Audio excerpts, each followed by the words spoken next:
Good morning. This is Jason Dean coming live at you again for another edition of Film Fanatic. Film Fanatic Live, where I cover all kinds of movies. Mostly I specialize, or if you want to call it that, specialize on the coverage of the all things or most things in the exploitation world. I love,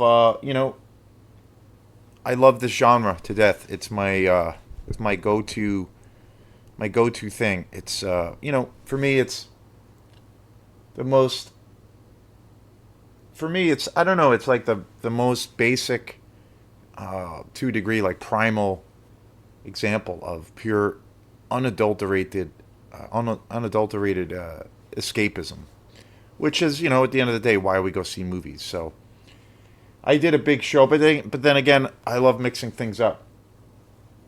I did a big show yesterday on everything and everywhere all at once, and how it won Best Picture yesterday, or actually, I should say, it won Best Picture at the Academy Awards, which was this past Sunday.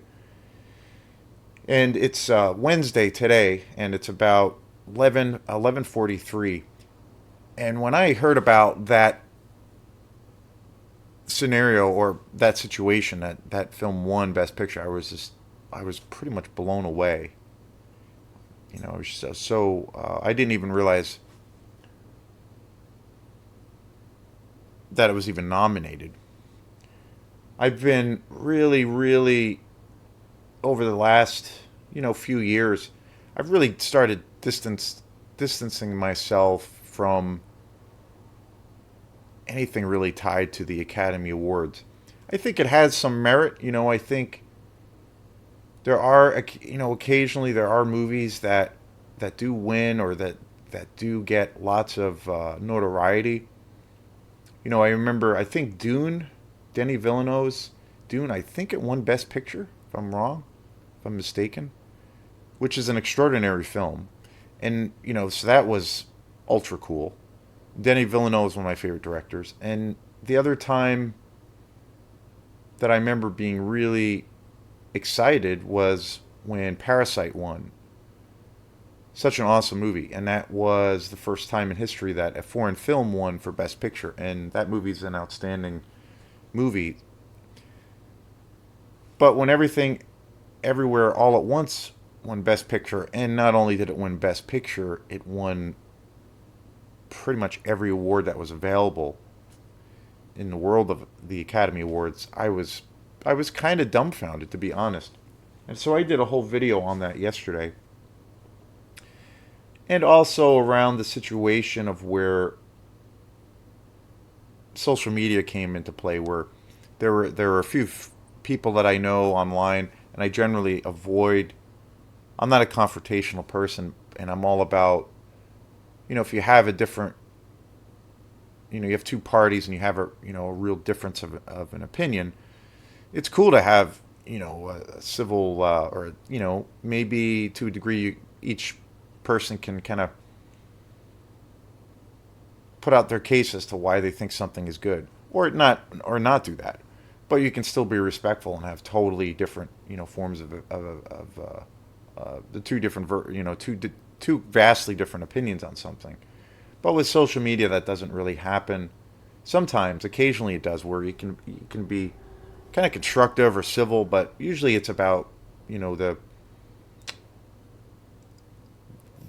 spectacle of turning things into kind of a crap fest.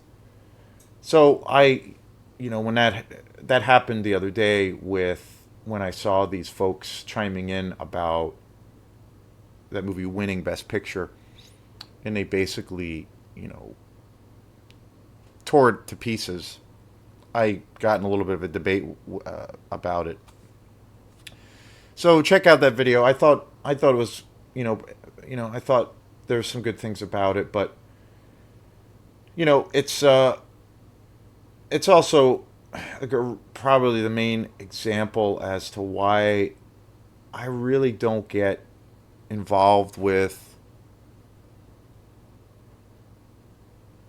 talking about things like that with people directly on social media, because it never usually, it always dissolves into, a circus.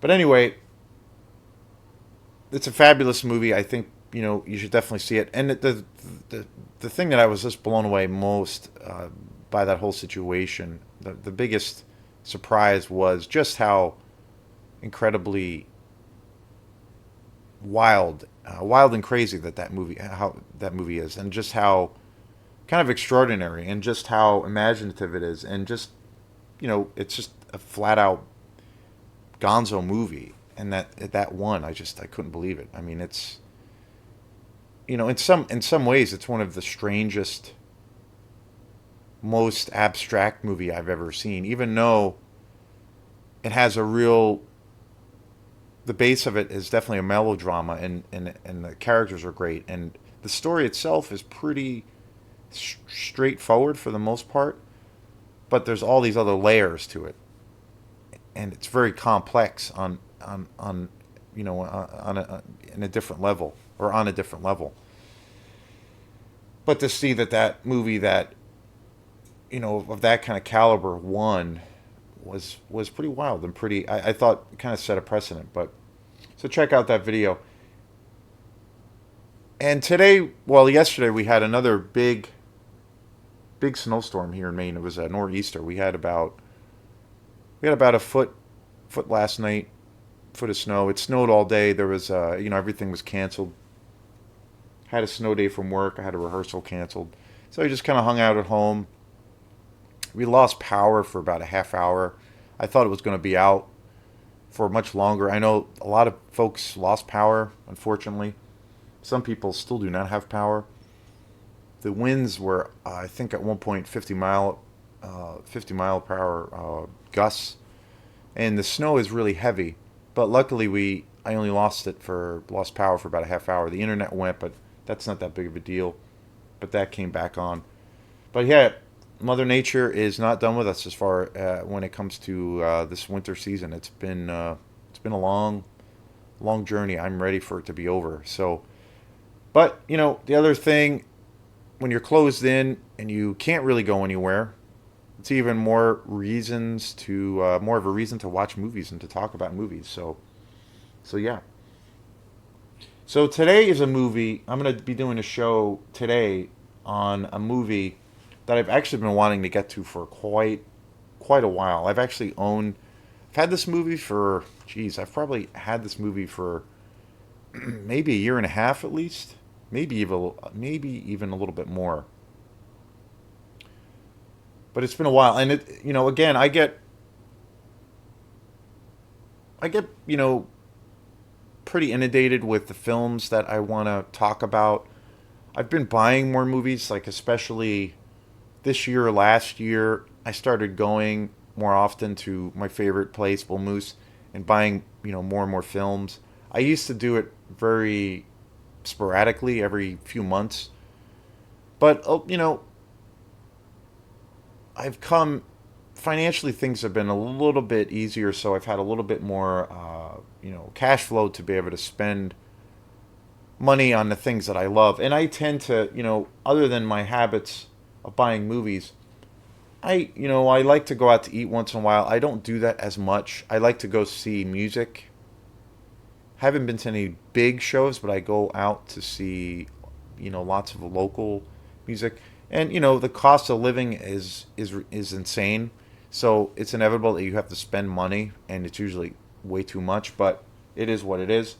I don't eat out as much as I used to, but with the prices of just daily living, you're spending, at least 2 or 3 times that you would, normally.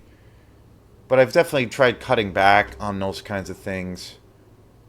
But as far as money that I really try to hold on to and that I use for things that I really want to buy, I pretty much just focus on buying movies and new music. That's pretty much my main priority. When I have a little bit of extra cash in my pocket, that's what I do. And thankfully, this winter, there's a little bit more of, to a degree, a little bit more cash flow. So that's pretty much it. I don't really buy equipment, music equipment. I used to, and I have acquired lots of things over the years, but I have a lot of stuff, and I'm not really interested in buying too much new gear, too many new devices and things, just because I'm still trying to figure out the stuff I have, and that's an endless amount of time just with that. So, but what I end up doing is I end up spending money on movies. So I've been buying more. And this is the movie here, Yeti of the 20th Century. This is from 1977, and this movie is the very definition of exploitation. It's a total like Italian. Came out in 1977. It's an Italian exploitation movie, and it's a total like knockoff of like basically King Kong or Godzilla. And this movie is pretty extraordinary. It's so incredibly low budget. It's so incredibly cheesy, but yet it's a wonder to behold. It's so epic in scale, and considering how they pulled off something like this with the budget that they had is staggering, and it's amazing. I love this movie. I discovered this just by chance. I never heard of this movie before, and it was released by Code Red, which is a company that is a. I'm not. I almost think that Code Red has gone out of business.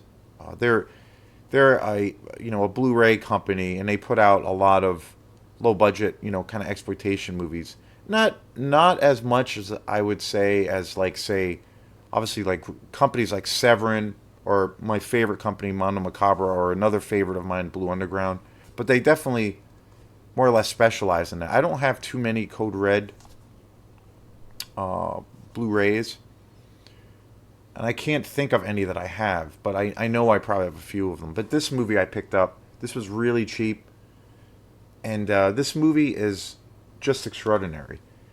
And again, it's the low budget nature of this film just makes it something that you just have to see. It's just so awesome. And this came out in 1977. It was directed by Gianfranco Parolini, who is an Italian director. And basically, the story of this movie is after awakening from a millennium-long sleep, the abominable snowman befriends Kali, a professor, and a millionaire's son and niece.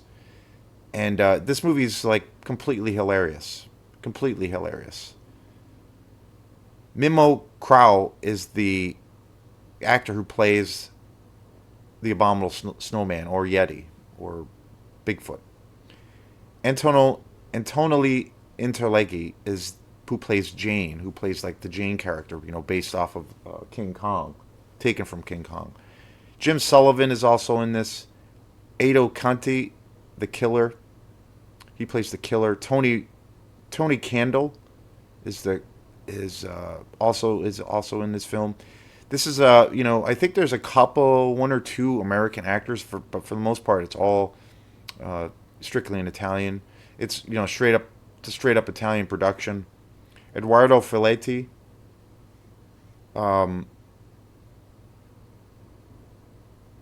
it's just extraordinary. I definitely say check this movie out. And I always go back to the realization too that considering that that this movie was made in '77, it's just crazy. And again, with the scope being that this is an Italian, knockoff of King Kong and Godzilla, and it's so incredibly low budget, and how they're able to pull off the scale of this movie is pretty miraculous. It's it's the transfer of this on Blu-ray is just killer. I had heard about this movie maybe probably 3 years ago or so. And some of the guys I watch on YouTube, I remember coming across a couple of videos of where this was mentioned, but not really in detail. And I always thought, wow, that looks really interesting. I'm a huge Godzilla fan and monster movie fan. But when I saw that there was like a full on version, or a full on exploitation version of one of these kinds of films, was really excited and really interested. And I just happened to be, when I was in Bull Moose, I just happened to come across it, and just an amazing film. And the director, Gianfranco Parolini, he, of course, like I said, he's an Italian director. He had a pretty extensive career. I believe he worked a lot in the world of westerns. He did a lot of movies that would be called or considered to be like spaghetti westerns. Yeah, I'm a huge fan. I haven't done too many coverage. I haven't done too many videos of westerns. I'm a huge fan of that genre. Huge Sergio Leone fan. I love all things that are part of the classic western genre. I'm a huge John Ford fan. Really, I really, like I mentioned before, I'm a huge Sergio Leone fan. I love the spaghetti western thing. Those are all great, kind of exploitation western films, just amazing. But I have never seen any of his other films by Gianfranco Gianfranco Parolini. I've never seen any of his other films, and some of the other movies that he's done. He did this film called Sabata in 1969, Return of Sabata, and then Adios Sabata, which is, I guess, a trilogy, which apparently stars Lee Van Cleef, who was in some of the greatest Sergio Leone films, and one of the greatest character actors, one of my favorites. I also did a show way back when on the TV show The Master, starring Lee Van Cleef, and always been a huge fan of his.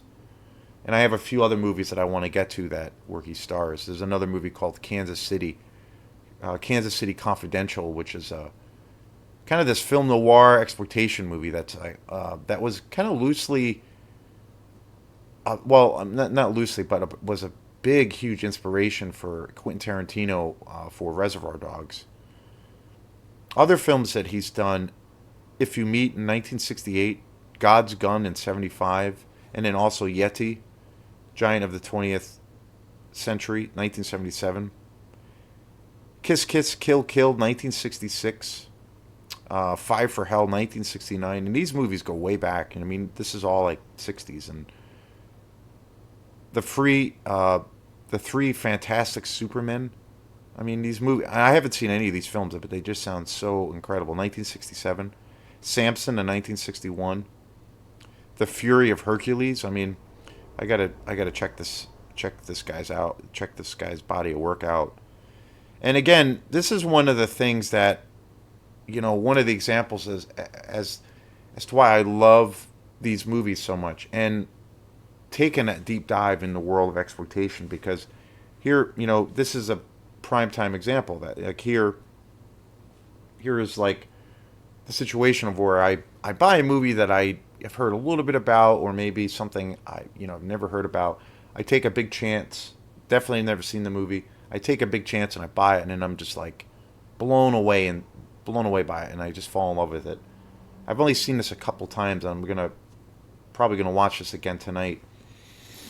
And then I'm if it's a movie that, well, like this, for example, I'm really into, and I dig. So then I do some research, check out who the director is, and then I see that, wow, he's got like 30 other movies, and then movies that also go back even further than the movie that I'm talking about, or the movie that I first discover of a particular director. And so then that leads to me taking a deeper dive, and then I discover all of these other films, and then also that can lead to me discovering other directors in the exploitation world that are maybe similar in style, or maybe they're also, also another Italian director. So it's super cool. That's the thing I love about this the most. This unfortunately doesn't really have any special features. I think there's a little bit of there's a commentary track on this, I believe, but other than that, there's not much. But this was a really good price. Again, I probably have one or two, but I don't have many or barely any code red features. But this is a really great addition. I love the artwork. I mean, the artwork is so cool and badass. This is the original artwork. If you take the slipcover off, it's super cool. I mean, and I guess this director is mostly well known for the Sabata trilogy. Though those were some of the movies that I mentioned in the beginning of the show, and which you star Lee Van Cleef, and those are like it's a Western trilogy, and I guess those movies are like looked at to be his most well known or most well respected. I haven't seen any of those, so look out. I'm looking to check those out, but just fabulous. Again, totally, totally new discovery when I first saw this, and it's just awesome. I mean, the Italian world of exploitation has definitely emerged as one of my favorite genres. I've I've done a lot of coverage of movies in the Italian exploitation world, and there's so many gems. And again, the thing that I always love about the world of exploitation is, and the thing that I'm always blown away by every time I see a movie or I come across a new movie or I see a movie that I saw when I was a kid, is how when you say the world exploitation, just how broad how broad that is. It's a huge, kind of umbrella. And underneath that, there's all of these, you know, so many styles. You have like the horror exploitation world. You have movies that are like the zombie exploitation world. I just did a show on George Romero's Night of the Living Dead. You have like films that are horror movies, but they have just maybe more of a straight up kind of supernatural element. You have the sex exploitation, and then you have the giallo exploitation, and then you have even movies that are kind of these comedies. There's going to be a show I'm going to be doing on this other exploitation movie called Reformed Schoolgirls, which is just this wild and crazy movie, but it's a comedy, and it's amazing. And there's another exploitation movie I want to get to called Massacre at Central High, I think it's called, and it's a slasher movie, but it's a comedy, and that's the thing that I love so much is, any kind of mood that I'm in. If I'm like craving to be, maybe I'm in the mood for like, a hardcore slasher film. I have a bunch of films in that genre to choose from. Or if I'm in the mood for something more that's, kind of in the vein of a giallo, where I want something that's more of a, kind of an Agatha Christie kind of a thing. I got that, so there's so many different things. And then you have, there's a movie that I did a show on a while back called The Laughing Woman, which is kind of this like psychosexual exploitation movie, which is just an amazing movie. That's like emerging as one of my favorite exploitation movies. And again, that's a completely different style. And so the variety and the different flavors that are, under that banner of exploitation is kind of extraordinary. There's so much diversity. One of my favorite discoveries is one of my favorite directors that I've gotten into big time within the last year or so is Gianfranco, Spanish director. Where he incorporates so many different styles, but just amazing. And then directors like Herschel Gordon Lewis. I mean, it's endless. So it's such a world of fun, and it's such a cool, diverse world to just dive into.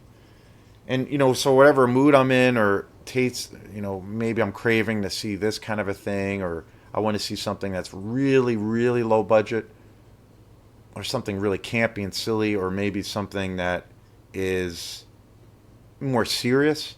I have there's so many films in that respected genre that I can watch, and it's just awesome. I feel like there's something for everyone in the world of exploitation. I really think that there's a vast world of diversity. So somebody who might not be into the whole slasher genre, or they might not be into really gory films, there's something in there for them to check out. There could also be, say that sometimes I think of it as like maybe that gateway movie where the world of exploitation might be something that about, or maybe didn't take it seriously, and you just kind of like dismissed it. And not that exploitation is meant to be taken seriously, because it's kind of not, but it's because it's all like kind of ridiculous and absurd. But I do take it seriously. I do love it, but I also know it's just pure trash at the same time, but that's part of why I love it. But I think a lot of these films, and because they're so diverse, there could be if you have an open mind and you want to be totally entertained, there could be that situation of where you watch a movie that's kind of considered an exploitation movie. You might get bitten by that bug. That's what happened to me. I got bitten by that bug. From, and that's part of the exploitation world, and have fallen in love with it completely, like totally head over heels. So, and I attribute that to being a thing of where there's so much to choose from. It's a huge well of cross genre filmmaking. So yeah, but this movie is a total gem. 1977, one of the great classic exploitation movies. If you like your King Kong movies, your Godzilla movies, but you want to see something that is even more ridiculous, this is it. Pure spectacle. So much damn fun. Yeti, giant of the 20th century. Italian exploitation at its best. So thanks again, people checking out this video and supporting this channel, and I love that more and more folks have been subscribing to the channel, and especially also around people commenting more and more on the videos, and being able to have dialogue with other film fanatics. I love it. So thanks again, and we will see you next time. Peace. Have a great day.